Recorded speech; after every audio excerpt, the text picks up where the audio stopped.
Je vais vous parler de mon expérience sur mes sécateurs. Alors je ne vais pas aborder l'histoire des marques de sécateurs. Je pourrais en parler certainement pendant très longtemps si je vous lisais Wikipédia, mais je ne vais pas rentrer dans du baratin inutile qui ne va pas vous être utile pour entretenir votre jardin. Donc la marque la plus ancienne, bizarrement, c'est Fiskars. La plus récente, c'est Gardena. Gardena n'aurait qu'une cinquantaine d'années. Aujourd'hui, cette marque allemande aurait été rachetée par Husqvarna. Bizarrement, oui, bon, c'est comme ça. Est-ce que ça a changé la qualité des produits? Je n'en sais rien, peut-être, peut-être pas. Donc là, je vais vous présenter... on a un sécateur qui n'a pas de marque du tout. Je ne connais pas la marque, on va dire que c'est du supermarché bas de gamme.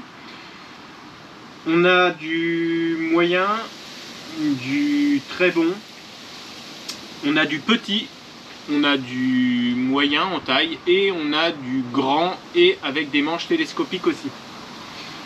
Donc on a aussi du sécateur à crémaillère, donc sécateur de force à crémaillère de démultiplication, et on a aussi des manches qui s'allongent pour faire un effet démultiplication, et on a un sécateur où on a les deux.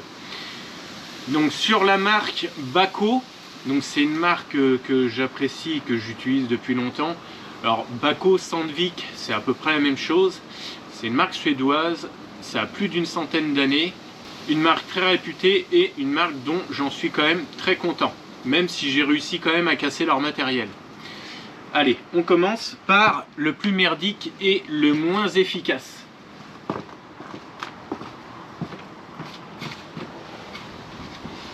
Alors, le plus merdique, c'est celui-ci. Alors, je vais pas m'arrêter à vous dire c'est un truc merdique, faut pas l'acheter. Sachant que c'est un truc vraiment pas cher, si vous avez une courette de 10 mètres carrés, éventuellement ça peut dépanner. Donc c'est un sécateur, je dirais quelque part tout en acier, sauf les poignées qui sont en plastique, qui apparemment vieillissent plus ou moins bien. L'âge de ce sécateur, j'en sais rien, je dirais à la louche 30 ans parce que c'est pas moi qui l'ai acheté.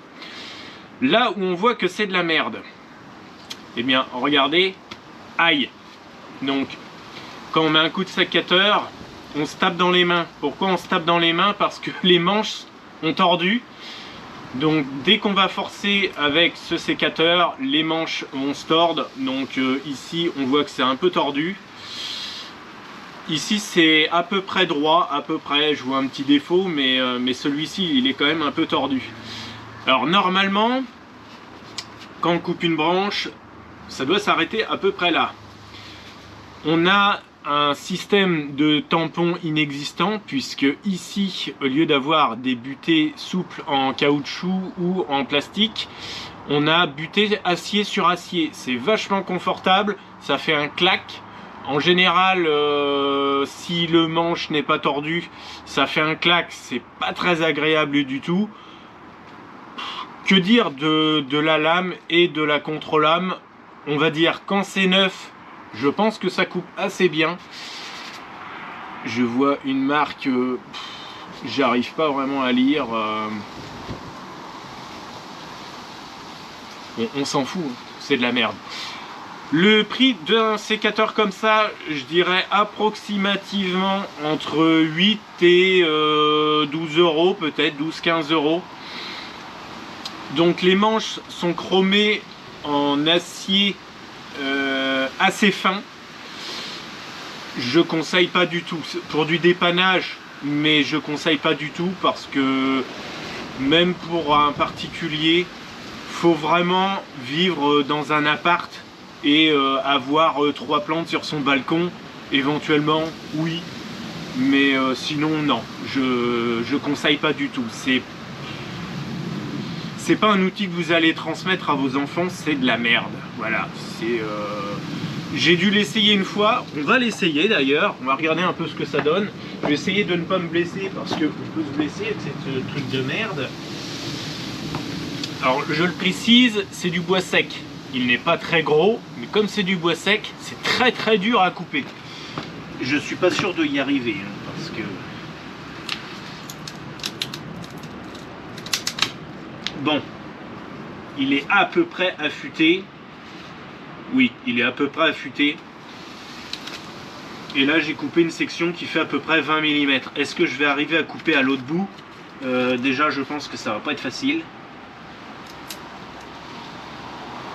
J'y arrive pas et je pense que je vais tout péter, je vais tout tordre. Je vais pas insister.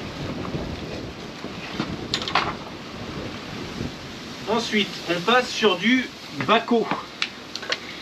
Donc les petits sécateurs Bahco. Alors ceux-là, je pense que je les payais autour des 60 €.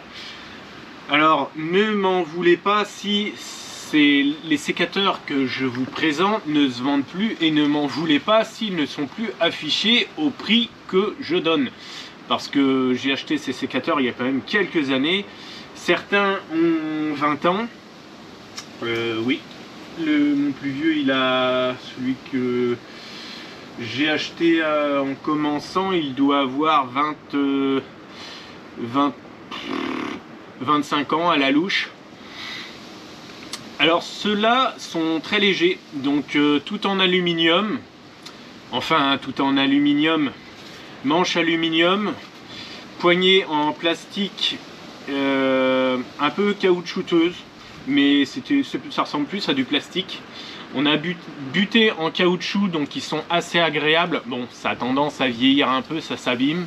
Ça se remplace, donc comme ça ne vaut que 3 ou 4 €, on peut remplacer les butés. Donc très agréable à utiliser, pas très lourd parce que les manches sont en aluminium, assez solide, mais c'est pas incassable. Bon, ensuite évidemment toute la partie tête, lame, tout est en acier de bonne qualité, mais ça reste un petit sécateur. Petit sécateur parce qu'il y a quand même un petit souci à ce niveau-là. Et je vais vous le montrer. Donc en vieillissant, on a des espèces de manchons en plastique qui ont tendance à vieillir. Donc là on voit que les butés sont en très mauvais état. Alors celui-ci, ça doit être certainement le deuxième que j'ai acheté. Il y en a un, il est complètement explosé. Et donc on a ce problème là. Donc ils ont tendance à se déchirer un peu ici. Bon, pourquoi il est abîmé? Parce qu'il a énormément servi, parce que j'ai vraiment forcé avec, et parce qu'il a énormément travaillé. D'ailleurs, en matière de lame, alors celui-ci, la lame est usée de 5 mm. Alors on peut interchanger les lames. Bizarrement, celui-là, il a peut-être pas trop servi, mais j'ai abîmé le manche.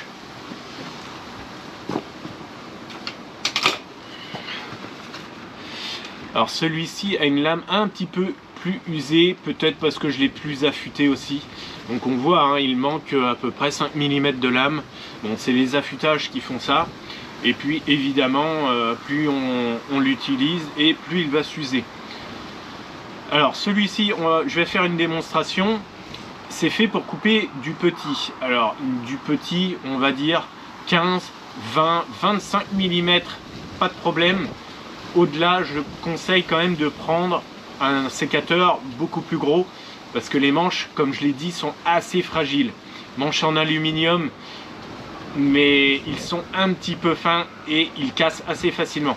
D'ailleurs, les tubes sont assez petits comparés aux gros sécateurs que je vais vous montrer tout à l'heure. Alors, le même bout de bois.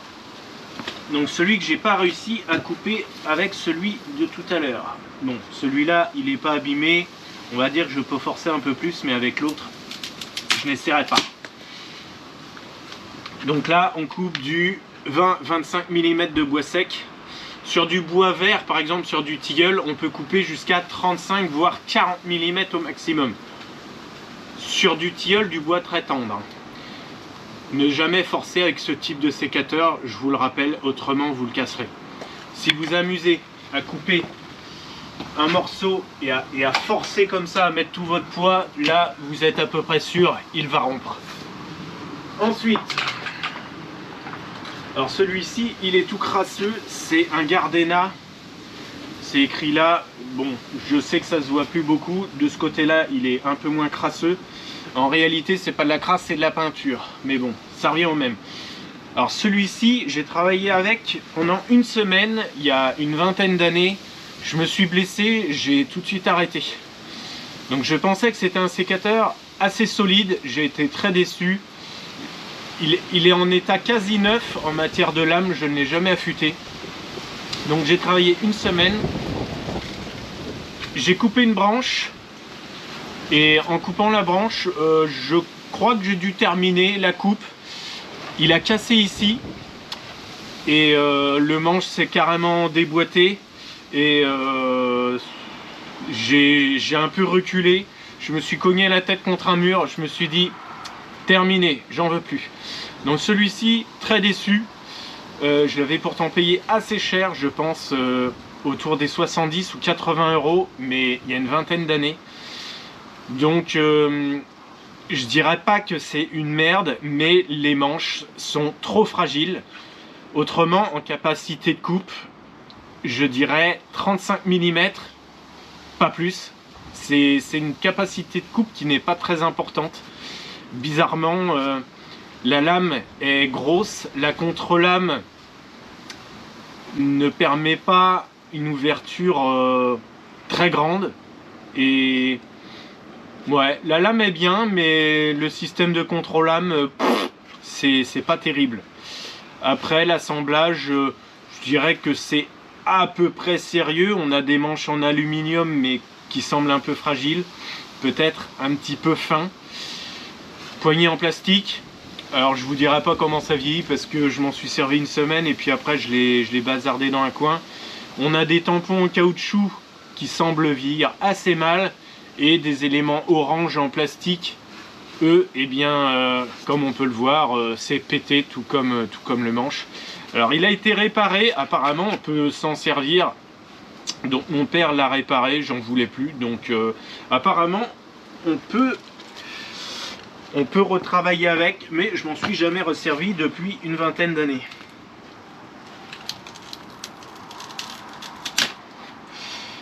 Ouais, bon, il coupe, mais j'irai pas couper du gros parce que je ne sais pas comment a été fait la réparation.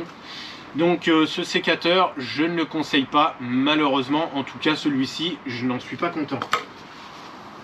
On passe à ma relique. Alors celui-ci, il m'a été légué quelque part, donc il est tout mité, hein. C'est en bois, c'est quoi, je pense que c'est du hêtre, les manches doivent être en hêtre, donc c'est un sécateur qui est très ancien, l'âge je dirais entre 40 et 50 ans, je n'ai pas l'âge exact, je ne vais pas spécialement m'en servir parce que je m'aperçois que les manches commence à être vraiment mité, il va falloir les traiter. Donc ça c'était du bon matériel. C'était quelle marque? Je n'en ai aucune idée, mais possible que ça soit du Sandvik, possible. En tout cas ça ressemble un petit peu.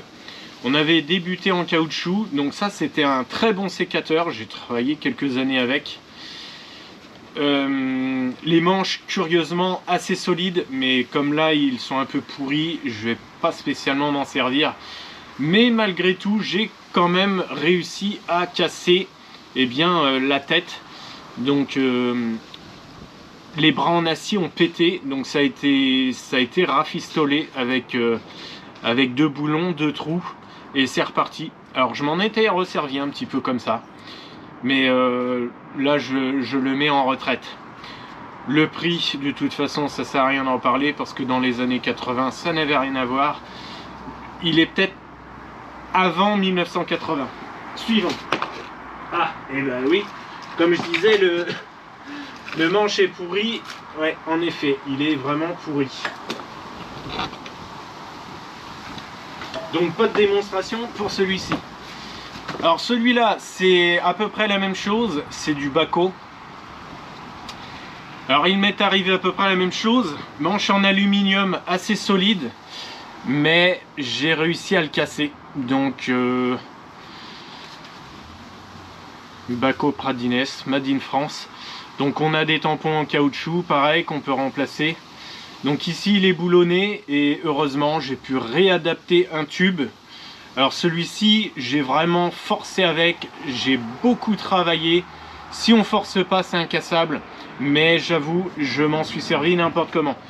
Donc plusieurs fois j'ai coupé des morceaux comme ça, donc en mettant tout mon poids dessus. Et en général ça faut éviter parce qu'il n'apprécie pas du tout. Donc couper des petits bouts secs ça va, mais si on coupe des morceaux de 40 ou 50 mm, faut éviter de faire comme ça. Donc bon matériel, ça valait autour des 100 €. Autour parce qu'à l'époque ça devait valoir autour des 80-90. Maintenant l'équivalent, parce que celui-ci ne se fait peut-être plus, ils ont dû en faire un nouveau, on le trouve à environ 100 €. En ligne c'est moins cher. Après on a une sorte d'amélioration, c'est à peu près la même chose. Donc là c'est encore du Bako. Alors bien que la tête semble beaucoup plus petite, la capacité de coupe peut être un tout petit peu inférieure, autour des 40 mm. On a des butées qui sont un peu fragiles, un peu faibles. Mais pour le moment ça a l'air de vieillir assez bien. Alors je m'en suis pas énormément servi, celui-là il a servi seulement quelques années. Tout en alu, évidemment tête en acier hein, comme d'habitude. Poignée en plastique, bon ça bouge pas trop. Mais celui-ci a une particularité, c'est qu'il a des manches télescopiques. Alors manches télescopiques, quand ça fonctionne ça va, mais quand on peut plus les bloquer et que les manches bougent dans tous les sens, c'est un petit peu embêtant. Cela dit, une fois qu'on a déplié les manches, une fois qu'on a allongé les deux tubes, eh bien il n'y a pas besoin d'avoir beaucoup de force pour couper quelque chose. Démonstration, alors là je vais prendre un morceau un petit peu plus gros.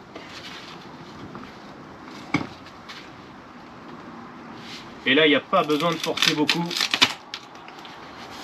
Bon, l'affûtage, je ne suis même pas sûr de l'avoir vraiment affûté, peut-être 2-3 fois, mais il n'a pas beaucoup servi celui-ci. Alors celui-ci j'en suis assez content. Par contre, comme on a des tubes télescopiques, c'est un petit peu plus lourd. Si on avait un grand sécateur comme ça d'un bloc, avec des tubes en un seul élément, au lieu de deux tubes qui se superposent, ce serait un peu plus léger. Je pense que ça vieillit mal, parce que le système de condamnation, quand on ferme, donc il faut tourner, un peu comme une poignée de cyclomoteur, hein, quelque part. Quand c'est neuf, ça fonctionne, mais ça fonctionne avec des espèces de caoutchouc. Donc c'est des espèces de joints toriques, c'est un peu bizarre. Quand c'est neuf ça va bien, je pense que quand ça a 30 ans c'est mort. Même si ça fonctionne pas, ça sert pas souvent. On peut éventuellement mettre peut-être une goutte d'huile et encore je ne sais même pas si ça va allonger la durée de vie des joints toriques. Bon, bon matériel, mais je dirais pour du particulier.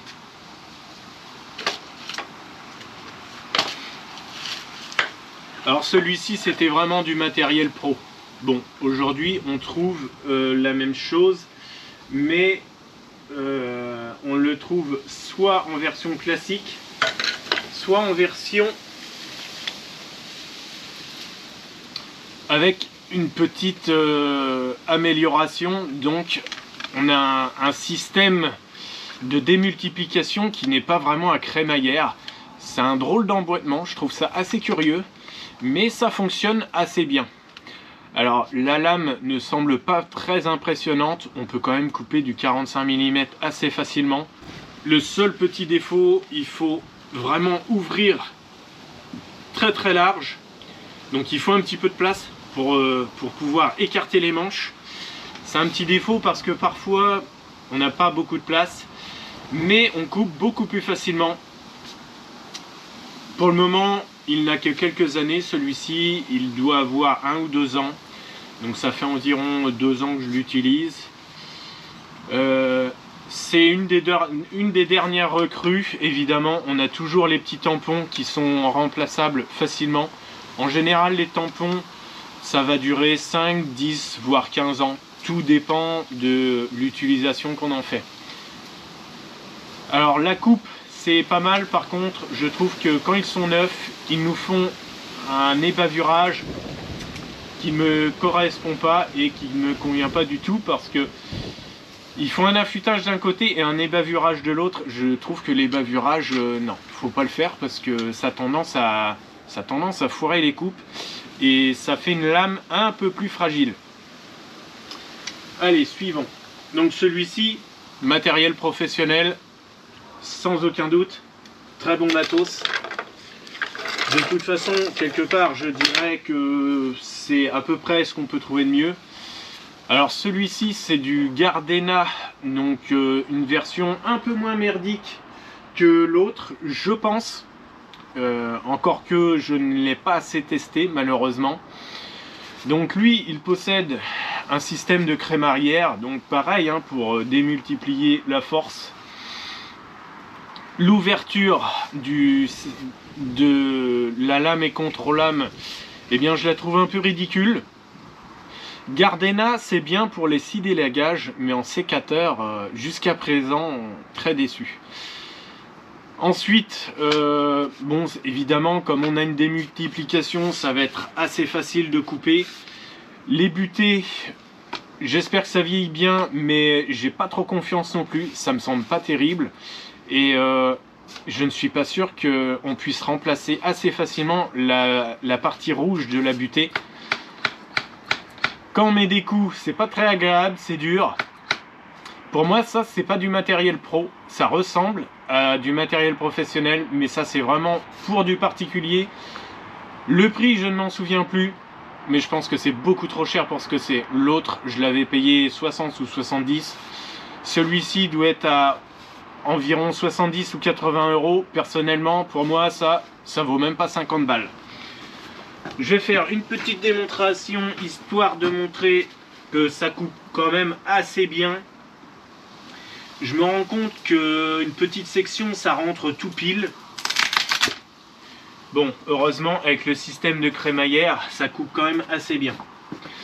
Et voilà pourquoi je trouve que les bavurages, c'est pas terrible. Eh bien, on a tendance à avoir des fibres, voire carrément un bout d'écorce ou un morceau de bois qui passe entre deux. C'est pour ça que les bavurages, je comprends pas pourquoi ils font ça en usine. Parce que ça fait foirer les coupes. Alors, et maintenant le dernier. Alors, le dernier, eh bien justement, c'est la dernière recrue de la maison. Au début, j'étais un peu sceptique parce que Fiskars, je n'en suis pas vraiment revenu. Je n'étais pas vraiment convaincu par cette marque. Alors, est-ce que Fiskars fait du bon matériel aujourd'hui? Fiskars s'est associé avec Le Borgne, ou plutôt Fiskars a racheté Le Borgne. Donc Le Borgne était une marque française. Le Borgne ne faisait pas de sécateur. Mais grosso modo, eh bien, Fiskars a racheté Le Borgne, qui était une marque française savoyarde. Et maintenant, Fiskars nous fait des sécateurs quand même assez bien foutus quelque part. Alors celui-ci, il est encore un petit peu récent pour dire que c'est du indestructible, pour dire que j'en suis franchement content. Mais pour le moment, ce que j'ai vu, c'est plutôt bien. Alors on a un système de fermeture avec un tampon qui est un peu mécanique. Donc si on peut le voir, c'est un tampon qui se comprime et on a une partie métallique qui coulisse un petit peu. Est-ce que c'est agréable? Ouais, on sent un petit claque métallique, mais l'impact est bien maîtrisé, c'est bien amorti. Ça ressemble un petit peu à du Bahco, c'est presque aussi sérieux. J'espère que ça vieillira assez bien. Alors maintenant, comment est foutu ce sécateur? Alors les manches sont en aluminium télescopique. Le système, je ne sais pas s'il va bien vieillir.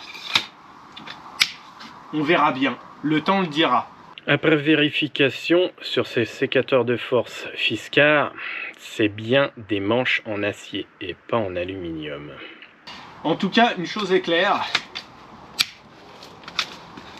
rabattu, enfin replié, ça ne tient pas beaucoup de place. Par contre, il est assez lourd. Même au niveau de la tête, ça fait quand même assez lourd. À tenir comme ça, ça va. Mais quand les manches sont vraiment allongées, comme ça fait très très lourd. C'est le seul petit défaut. Après, l'ouverture. Alors la lame, je la trouve vraiment petite. Elle n'est pas impressionnante. La contre-lame est écartée, je dirais de la bonne longueur. Ça forme vraiment un rond. On voit bien que on peut rentrer la branche assez facilement. La contre-lame a une bonne forme, une bonne longueur. La lame semble assez épaisse, assez solide. L'affûtage, je dirais, est convaincant. On n'a pas des bavurages merdiques qui fait chier, sauf ici. Alors je sais pas pourquoi ils ont fait ça. Limite, on a l'impression que c'est pour le look. C'est un peu bizarre. Mais moi, le petit épavurage juste ici, j'aurais tendance à le faire sauter. Mais bon, c'est pas... Et c'est pareil, ils nous ont fait la même chose sur la contre-lame. C'est un peu bizarre, je vois pas trop l'intérêt. En tout cas, une chose est claire, c'est qu'on n'a pas de mal à mettre les branches dans ce sécateur. Donc ça rentre très facilement.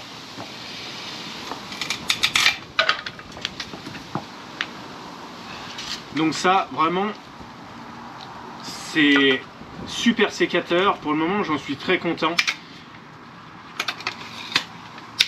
Et quand on allonge les tubes,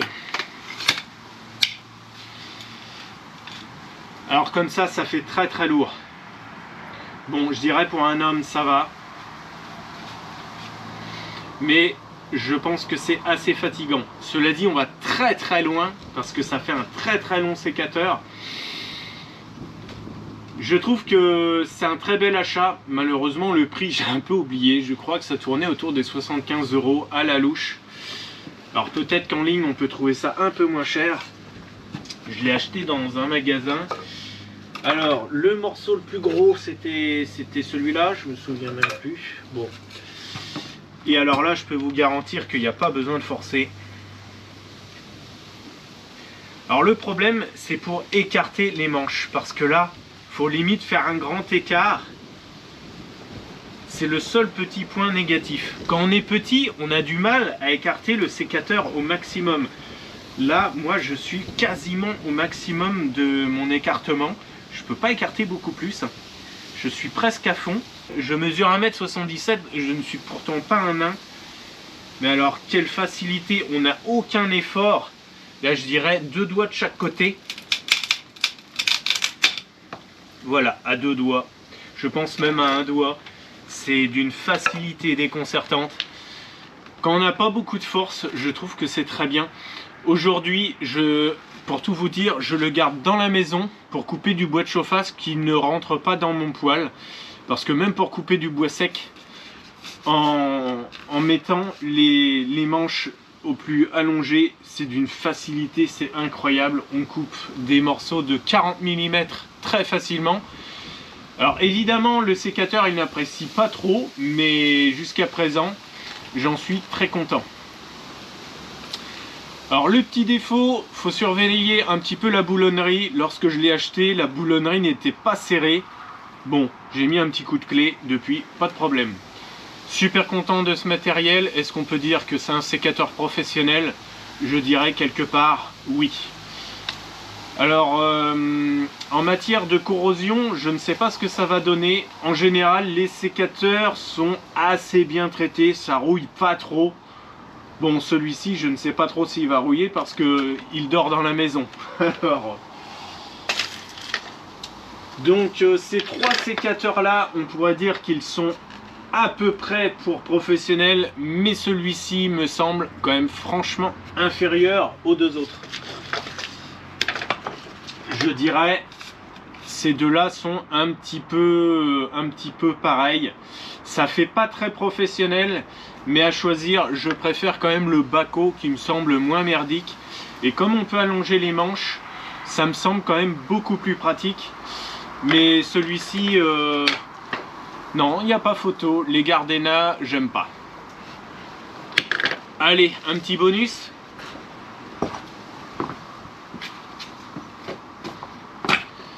Fallait bien que je vous en parle. Donc, sécateur sur échenilloir. Alors celui-ci, c'est du Bahco. Je vais pas déplier la totalité du bazar parce que le tube fait environ 2 mètres. On a une section qui mesure un petit peu moins à l'intérieur. Je ne sais plus combien ça mesure. Donc voilà, le premier tube fait à peu près 2 mètres. Le deuxième tube, on gagne à peu près 1,80 m. Et après, on a un troisième tube, on gagne encore peut-être 1,70 m. Bon matériel, oui, d'un sens, parce que c'est assez solide. Il n'y a pas grand chose à critiquer sur cet échenilloir. Par contre, il faut tourner les tubes pour pouvoir les allonger. Et ça vieillit mal. Donc c'est des joints toriques. Et quand les joints ont tendance à vieillir ou à péter, ça marche plus. Bon, c'est pas fantastique. Je dirais qu'aujourd'hui, c'est un petit peu périmé. Il existe d'autres systèmes. Il existe des espèces de trucs télescopiques avec des crans. Bon, là, c'était une corde tout simplement qu'on tirait. Et le problème, c'est que quand j'ai acheté cet échenilloir, je m'en suis pas spécialement aperçu. Mais en l'essayant tout simplement, je me suis dit, bon, c'est pas mal, sauf qu'il me manque 1 mètre de corde. Donc j'ai ajouté une corde, un peu merdique, mais j'ai ajouté une corde et là j'arrive à peu près à hauteur maximum. Donc on peut aller tailler très très loin, très très haut. Je vais pas vous faire de démonstration parce que oui, je pourrais tailler un arbre très haut, mais bon, ça n'apporterait pas grand chose. Le sécateur est assez puissant. On coupe du 3 voire 4 cm en bois tendre. Par exemple, si c'est du bouleau ou du tilleul, jusqu'à 40 mm, ça peut le faire.